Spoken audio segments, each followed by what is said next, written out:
Relentless rain led to catastrophic flooding in the mountains of western North Carolina, where we saw water rise top historic levels in Asheville. Days later, there's no power, no internet, no phones. There's a desperate need to get information out to residents.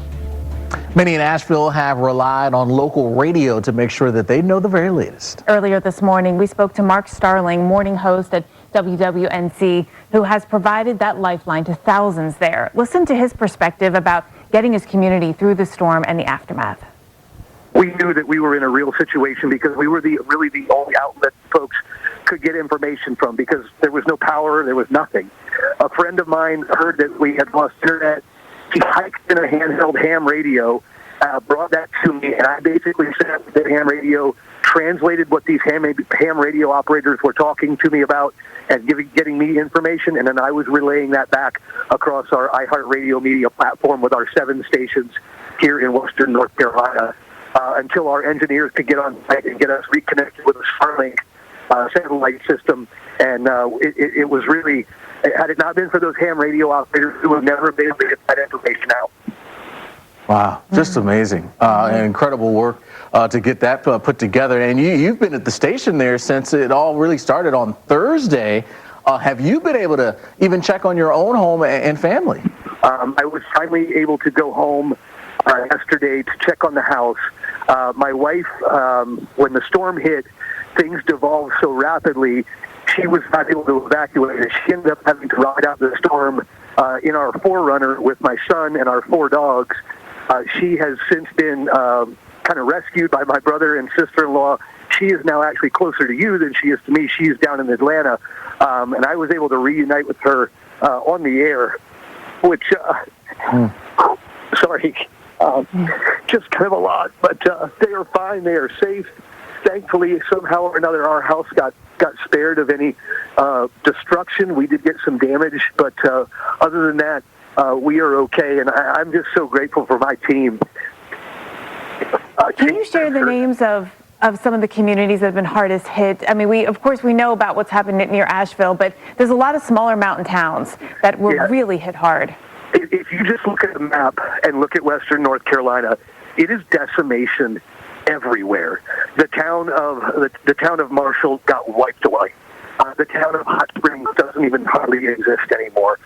There are a few things functioning in those areas, but we just got, the whole region just got absolutely ravaged.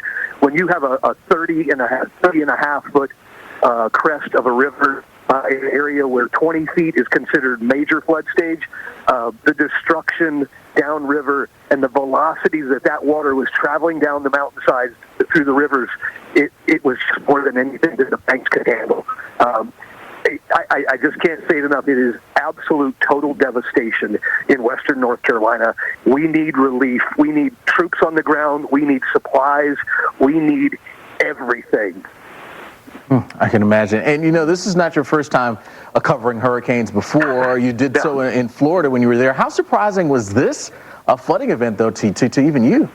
So I thought when I moved to the mountains, I got away from having to cover hurricanes, and boy, was I sorely mistaken. This was something like I have never seen before. Flooding here was so different than what the flooding is on in a coastal state or in a coastal region, because there's just literally nowhere for the water to go except for downstream. And the flooding, it lasts longer, it is more vicious, it's more violent, and most of all, it is more deadly. Yeah.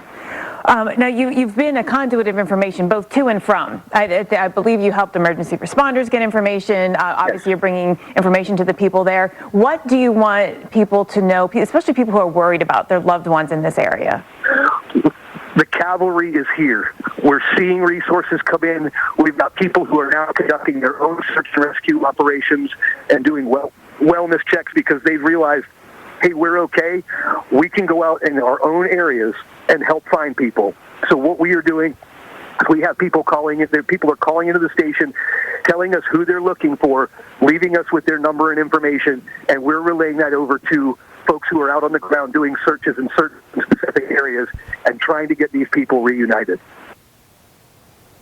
After a storm like this, any storm really, the information is so critical. I mean, it means so much on so many levels. Yeah, and the work that he's been doing there, I'm sure has helped so many people get through this, trying to figure out where can we get materials and supplies. All that information is needed, and he and the crew there have really done a great job in really a horrible circumstance because they're going through it themselves. He talked about ham radio, and I remember after Hurricane Maria, ham radio was the only way we got information to and from Puerto Rico.